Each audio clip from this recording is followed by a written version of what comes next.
समस्त वैष्णव चरण में दंडवत प्रणाम। श्रीमद् भगवत गीता अर्जुन विषाद युग श्लोक 21-22।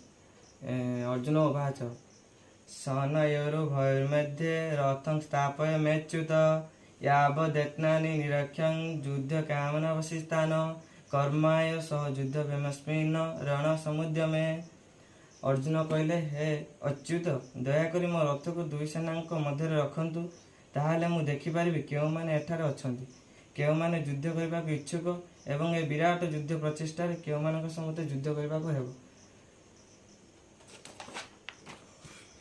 श्रीकृष्ण हेउचंती परम पुरुष भगवान।